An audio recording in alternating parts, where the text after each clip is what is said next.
Hello everyone, I hope you are doing well. Today we'll talk about how to fix or how to solve the problem of the DHgate app.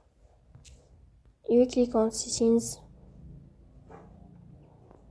Here you will go to apps, default apps, app settings. In this list here you will search about the DHgate and you will click.